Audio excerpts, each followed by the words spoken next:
Mother, Worshipper of all things, Racial Country Collector of Education and Certification, Head of Department, University Tutor, Preschool Head Teacher, Primary School Head Teacher, Trainer, International Carrier of the World according to TOEFL, Grandmother, Writer, Warrior, Commander, and Speller. Thank you.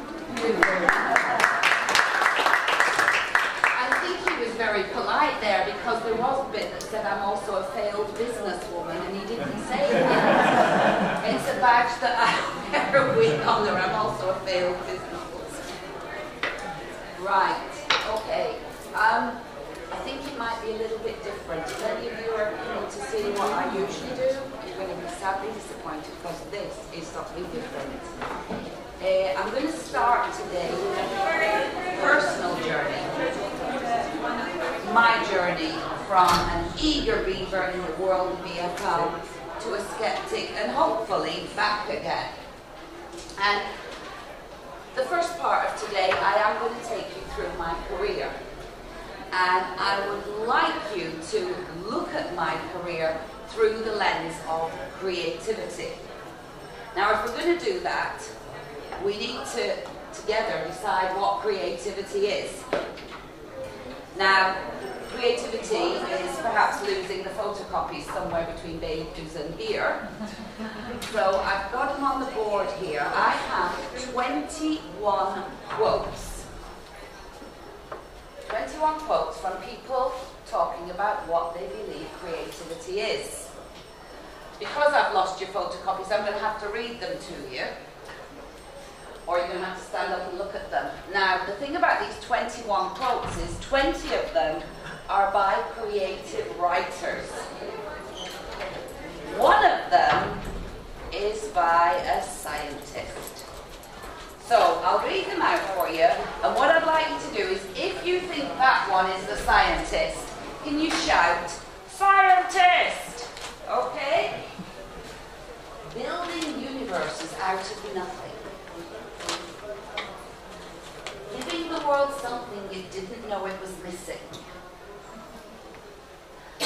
Taking what's in front of you and everybody else and making something new out of it.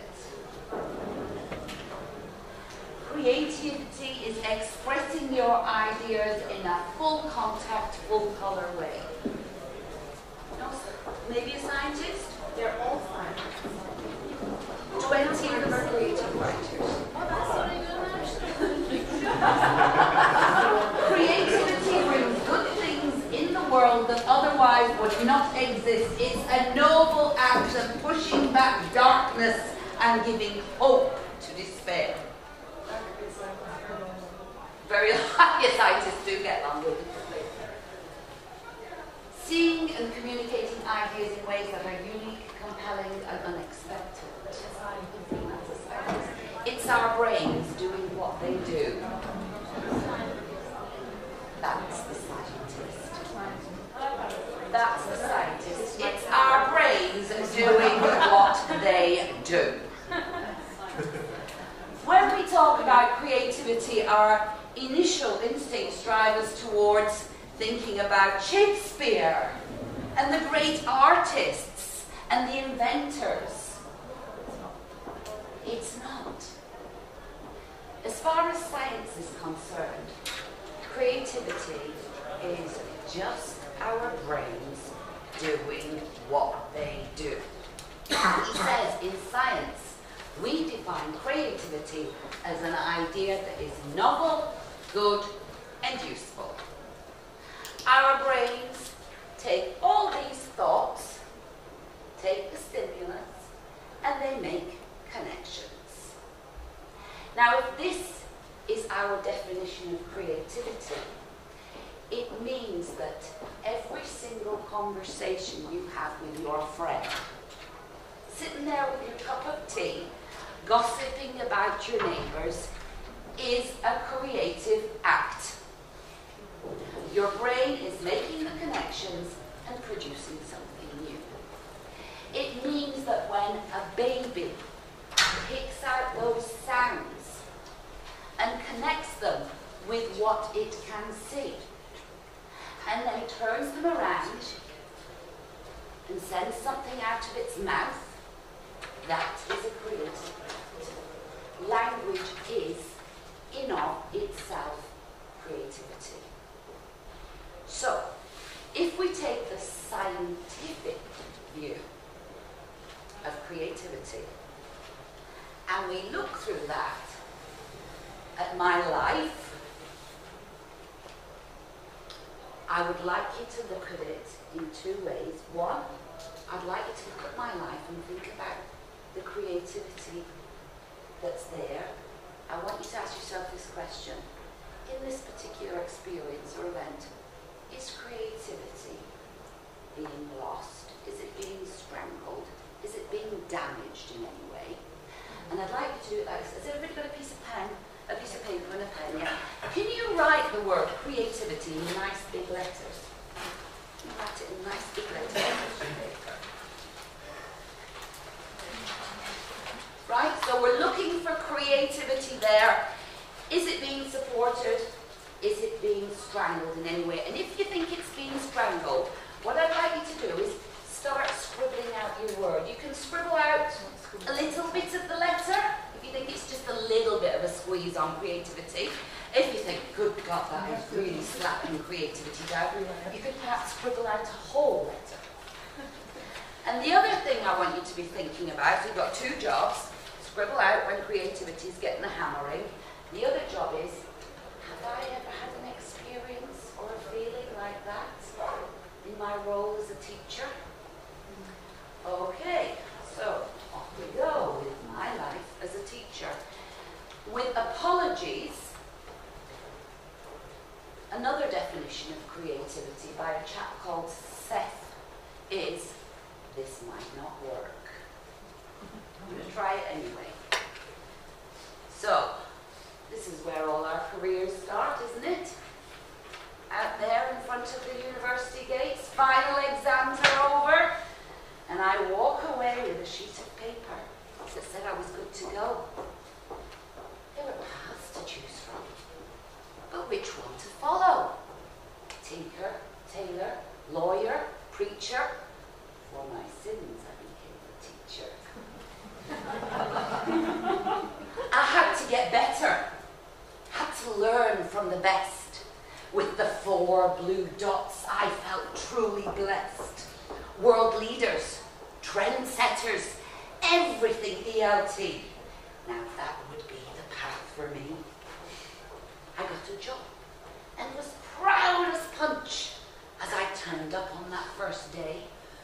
A language school run by Americans, which didn't quite sit right, I have to say. They gave me a book. It was dull and old. I'd better do what I've been told, and that was start at the beginning, work through to the end, follow this linear plan. No excursions, no diversions, but you can test them every now and again. The joy of language, I couldn't feel. The progress, I couldn't see. But they paid my wages, and in the end, surely they knew better than me. So I drilled, and I drilled, and I drilled, and I drilled. I drilled day in and day out. I drilled till every page was filled with lexis and tenses and night. Every once in a while, the rebel raised her head, and I did something naughty instead. Naughty games, naughty projects, naughty songs, even a naughty trip out. But then I drilled some more, and some more, and some more, plodding away to the end, where the whole I drilled swallowed us all up. And I knew that that book wasn't my friend. As a mother, the only books in sight were those that were fun and read of a night, when snuggled up warm and ready to bed, with not a thought of teaching roaming round in my head. I moved on to a school, a real one, you understand, professional, famous, revered through the land. And here, joy of joys, I got proper books, British ones, state of the art, from those universities we've all heard of. I'm on the right track. I've got the right books. From now on, all will be well. And I suppose it was, to a certain extent, at least for a reasonable spell. Then they gave me one of these, and expected me to be ever so pleased. I'm a teacher, not a doctor, not a dentist, not a nurse. And I have to tell you now, the white coat, well, it felt like a curse. I didn't like it. High fashion, it was not. But at least it saved me from the paint and the snot. I had a book. Then they gave me some more. So I had to get up from my game on the floor. I put away the toys and the paint and the glue. I had more important things to do. I had to teach properly, according to the plan. Follow the rules of the course book plan. I had to arrange my children in rows. And as for the noise, got to keep it down low. The number of books just kept on growing. The rate of learning seemed to be slowing. Course books, activity books, readers and others. Enough books for us all to be gradually smothered. Books, books, books. Every page to be finished. Or my standing as a teacher forever diminished. Units 6 and 7 must be finished this week, and pages 50 to 60 filled in all neat. Present continuous should have been done and dusted. My God, woman, why are you getting all flustered? Get through it. Just do it. Tick it off the list. Oh no, disaster. An activity you've missed. It slowly got worse. My hours got more. The duties which chilled me right down to the core. I'm a teacher, not a salesman, not a policeman, not PR. The job was becoming quite bizarre. Smile at the parents, pretend it's all right. Take a deep breath and continue the fight. Continue to hope and pray each day that the children will memorize what to say. In English, of course, for that is the goal. But none of this was food for my soul. I carried on with a smile, climbed up the school ladder, and was finally free to be curriculum planner. But the course book stayed, firmly glued by my side, though I made it a matter of pride that my teachers and I, we'd find the best ones, and only a few, not tons and tons. You see, the course book had been so long in my life, I couldn't see it was the source of my strife. Well, that, along with several more factors, in the depth of creativity, there are many actors, and each one of them returns to the same old home, where money and profit are God's tools all. The school was sold to a retired banker, and my rhyme of choice was to call him a wonderful man. I decided to leave. I didn't fit in.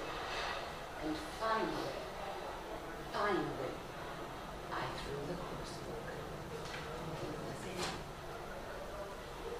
bin. Now.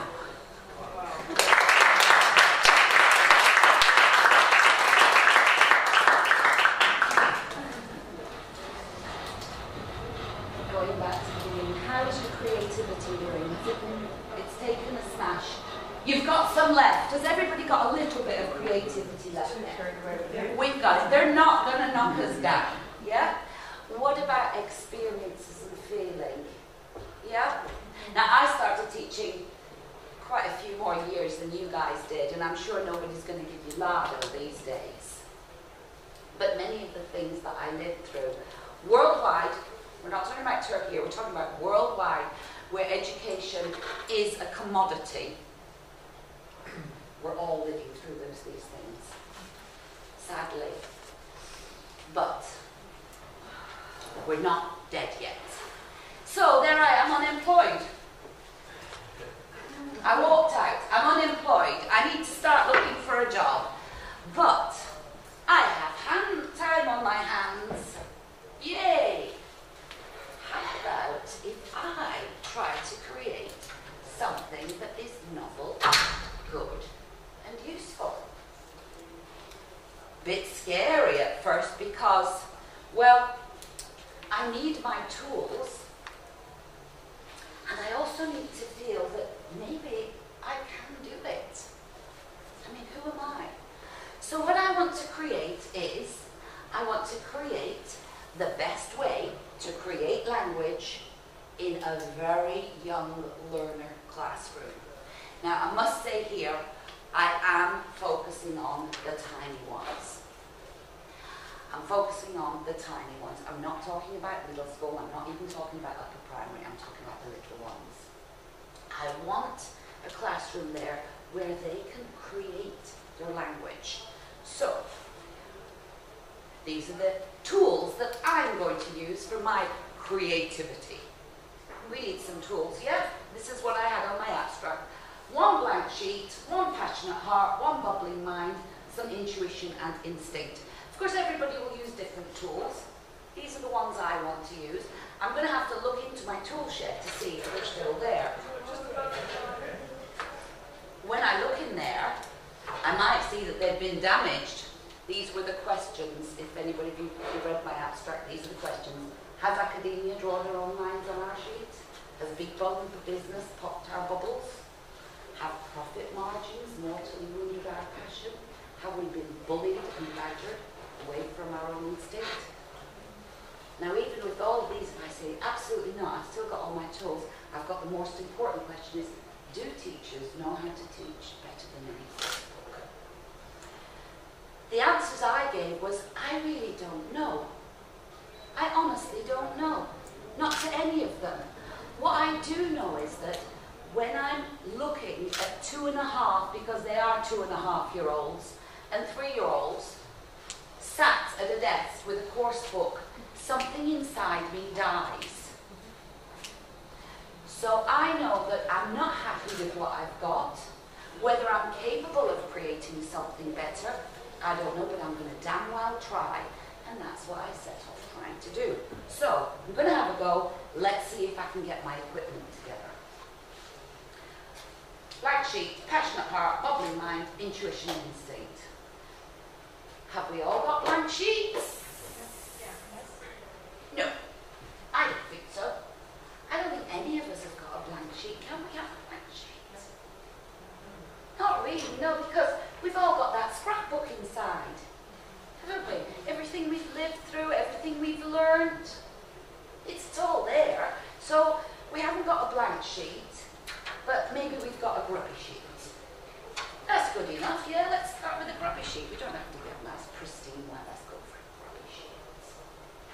Okay, next, let's go in the tool shed and get our passionate heart and our bubbling mind out. Well, after, I think at that point it had been like 32 years in the classroom, fighting inside and outside the classroom. I mean, really, a passionate heart and a bubbling mind. I was kind of like, down on my knees. But one of the things I did realise was that, a revolution does not need to be aggressive. When you're younger, you get a bit more passionate and aggressive about it. You don't need to be that aggressive. And the other thing I realised was that I had really spent a lot of energy fighting about some damn stupid things. Like the white coat, for instance. I think I must have spent 2 academic years fighting about that. Not going to wear it. Don't want to wear it. Why should I have to wear it?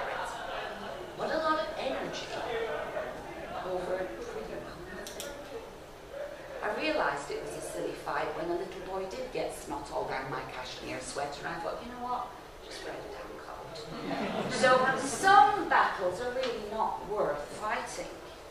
And when you do fight your battle, you don't have to do it with anger and aggression. So I decided that, and I looked at my heart and my mind, and I thought, well, I've got them. My heart's a bit battered, and my mind's a bit sluggish, but man, it's there. Which left me with intuition and instinct, which I need. Now, these are very tricky little beggars. When you open your tool shed to look for your intuition and your instinct, you've got to know what you're looking for. Intuition is something that in the scientific era, which has been like 100 years here, the scientific era, intuition, I think, has had a lot of bad press. I sometimes wonder whether it's because intuition is sort of somehow thought of as a female thing. Intuition's had a lot of bad press. You can't quantify it, you can't measure it and see it. So intuition is what you feel is right. You haven't consciously reasoned it all out. You haven't got the research, you haven't got the facts, but somehow you just feel that is right. Instinct is that inbred way that we behave. It's when you act without thinking about it at all. And they can be quite tricky. But I do have at least one scientist that says, you know what? Intuition isn't all bad. If you've got Albert Einstein on your side, you're okay. So let's get our intuition and our instinct out. We're going to be careful with it, because one thing about intuition is sometimes it's so totally wrong. Intuition would tell you when you're walking down the road that the world is flat, yeah? There's still lots of people that believe the world's flat. So we're going to use our intuition, but we're going to be a little bit careful with it. There we are.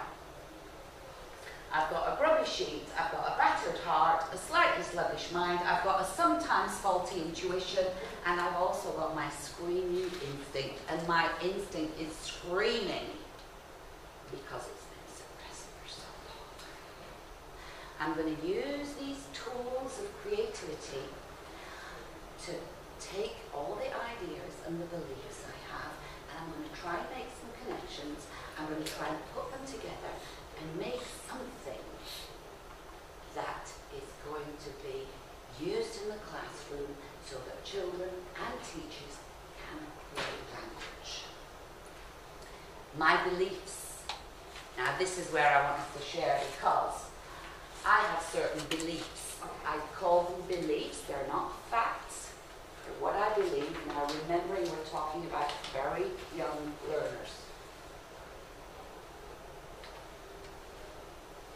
I believe that EFL course books do a disservice to young learners. You can get mad at me. Have a go at me. Come on. Anybody? No? Come on, there's got to be somebody here that doesn't agree with me. Please. I've seen it happen. That's why I know this is correct. They put a course book in front of my 2.5-year-old son, and it's toy to him. Okay. Sorry. It's all right. But we're going to get somebody arguing somewhere. The EFL course books, by their very design, take away my freedom to create and follow my instincts. Arguing? Okay. EFL course books make my classes more difficult to manage. That's, no. You disagree? Yeah, I disagree. Okay, go for it. Why do you disagree? Like when you have a course book, you have the planning all out, you have your minutes filled, you don't have to think, students have no time to do any chaotic movements. They just do the activity you told or the course book told them to do.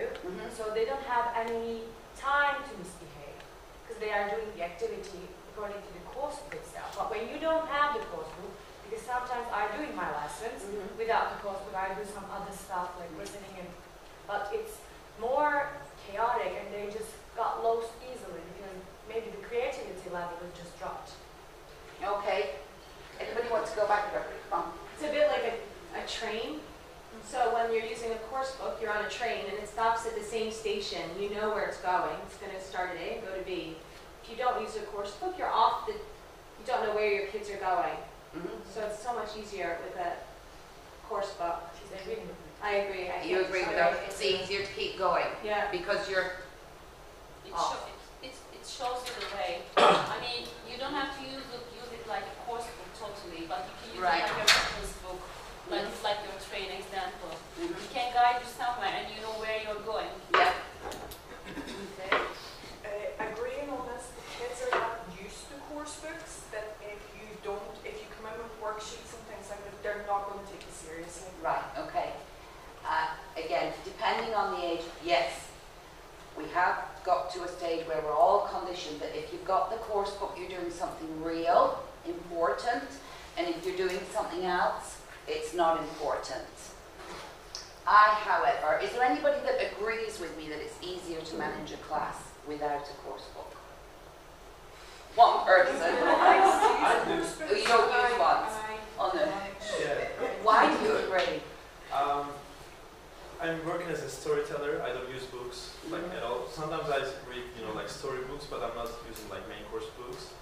And when you come up with something like, when you come up with great ideas, and when you get to know the children, what they like doing, and it's so easy when you come up with a game that they all like, then you can make them you can make them learn anything you want. I guess it's easier for them because when you tell them to do some activities on the book, they might feel lazy about it. Some of them, for example, I have a student, last year I was doing the main course book, he just didn't like to color those things, But this year, he's happier because he gets to play with the puppet, he gets to, like, sing songs and everything. It's an easier way to teach, I guess. I think here, what we need to think about is what we mean by manage. Is managing keeping them on task and quiet and sat down, or does it mean that our class is going in the direction that we want it to go in? And I personally feel that with very, very young learners, that our program to play and to move, that if you can set up your classroom with different activities, and if you can spend your first 6 weeks, 2 months of term actually training the kids, after that, it's a double. With a course book, you can get them on task, sat down, focused, you know where you're going pretty quickly. But after a while, what you end up with, who was it did the poem, The Last Bell of the Day? And he said, just before the last bell of the day, his students are like a pack of dogs on leashes, and he's trying to hold them all and keep them in order. And it's exhausting. That's how I feel with a course book with tiny little ones, that I am trying to hold them down and police them. Whereas if I've got several activities going on and I'm not worried about them sitting down and being on that particular task, on my task, then it's much easier and I can relax. And I find it less tiring. I've done both, and after a whole day in the classroom with the tiny ones, I am far less exhausted if I'm doing it without a course book. But we will agree to differ, it's fine. Much of what's going on in the classroom is no more than routine, ticking boxes. This is not me, this is a chap called David Gardner, who's a curriculum specialist. He believes that throughout the world, much of what's going on in schools is ticking boxes. We've done this, we've finished those pages, we've gone there, we've filled that bit. The amount of time very young learners spend tied to their desk is tantamount to child abuse. Yeah. Parents want their kids sat down quiet. And I've asked a couple of them, excuse me, would you ask Honor, who's 4-year-old, to sit at the dining room table from 9 o'clock in the morning until 4 o'clock at night, all day Sunday? You can let him up to play every hour for a few minutes. Good God, no! That's awful. If it's awful on a Sunday in your dining room, why is it not awful every day of the week in the classroom. They need to get up. Very young learners can begin to acquire a language even with relatively few hours of exposure each week. Anybody disagree with that one? No, because I disagreed with it for years. Absolutely years I disagreed with this. I thought to acquire a language you needed absolutely masses of time. No. This is again something I've gone through. I live in somewhere where there are very few English speakers. My son's bilingual, but his English is stronger than his Turkish. You know, so no, I mean that's just me. So little exposure. Yeah. Okay. There's a lot of research going on at the moment, which is really interesting. If any of you are into this, in Africa, a lot of linguists are going into Africa because there's more polyglots in Africa than anywhere else in the world. You just touch the standard African and say how many languages do you know, and it's 2, 3, 4, 5, 6, 7, 8. And when they ask them, well, who taught you? Don't know. How did you learn? Don't know. Come on, remember.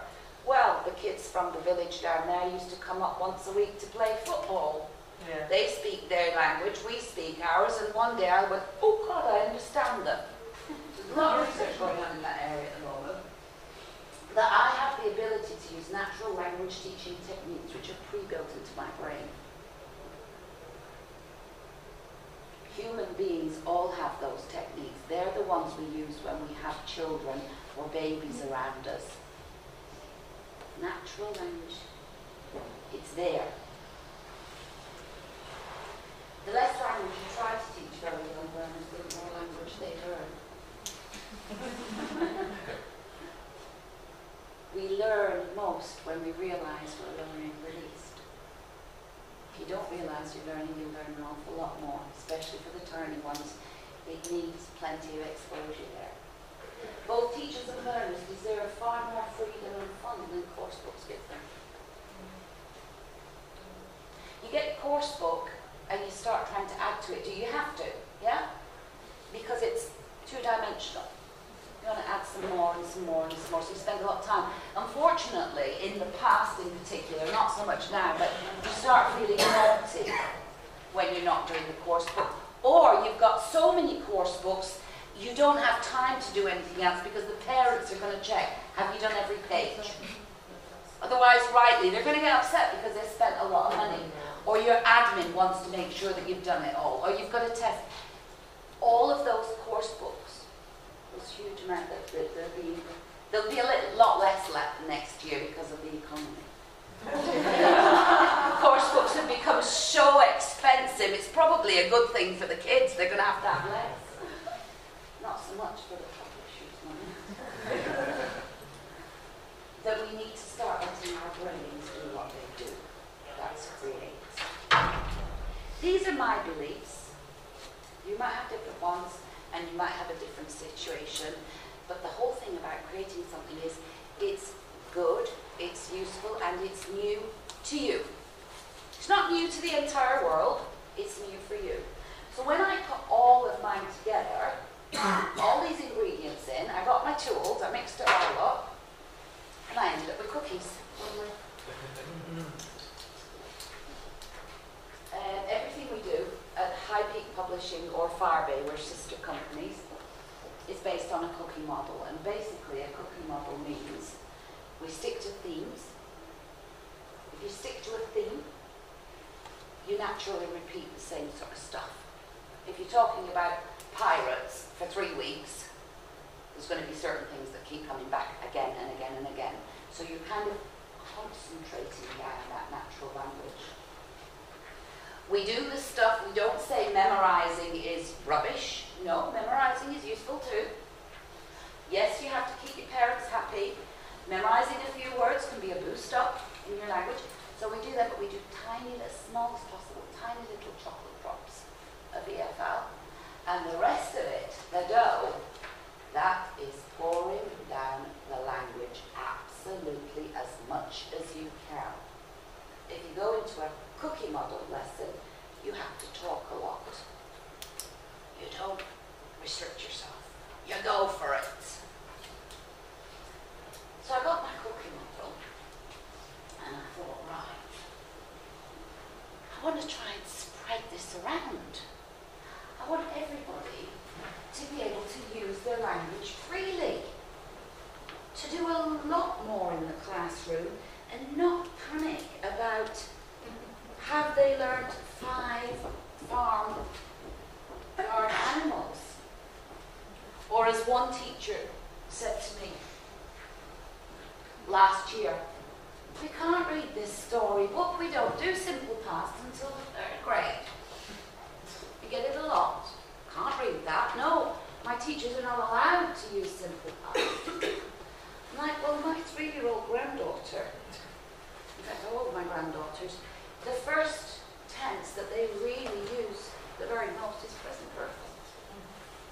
I've done it, I've finished it.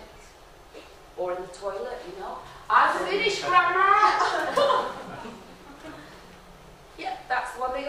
Why have I got to have this order? And why am I not allowed to? But be careful. I had a teacher once that I was observing and she was trying to give some instructions. She goes, 1, cut, cut, cut. And I said, Jessica, why are you talking to them like that? She said, well, they don't speak English. I said, well, they're 4. She said, yeah. I said, well, what about, say, a 2 or 3-year-old American? They're sort of learning.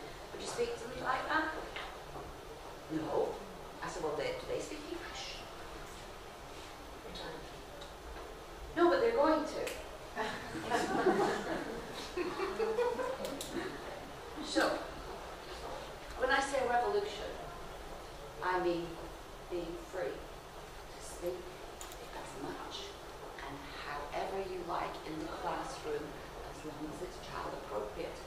And I started thinking about what I've done all the way through my career, and I realized that I'd given away so much voluntarily. I didn't need to take over the classroom. I already occupied it. It was just that I had voluntarily given it away. Maybe not to the extent that Jessica did, but I was. When I was in my classroom, even if you have your course book, there's so much time, as long as they don't give you masses of course books and this strict, you've got to learn 50 words a week or whatever. On the whole, even with your course book, there's so much space left in the lesson that unfortunately I had been restricting what I said. If I had a picture book with an authentic story, years ago, I had been simplifying it down for my children. I'd been shortening it, simplifying it, getting rid of those tenses. Why? Why? In the spaces that are left in your classroom, when you're reading a story, when the children are coming through the door after break time, when you're trying to organize, one real bugbear I have with the law course book is in L1 explain. If I have to explain it in L1, I don't want to do it. Classroom management has huge potential for us to expose the children to natural language. Classroom management shouldn't be a problem. It's an opportunity to actually use real language. And in all of those spaces that are left, like the classroom management, like the storytelling, you have 2 choices. You can go into memorized mode, or you can go into instinctive mode. Your instinctive mode is the way you will speak to a very young native speaker. It's there. Memorized mode is what all of us have been trained into as teachers, and it's pretty much a linguistic stranglehold. It stops us from going where we want to go.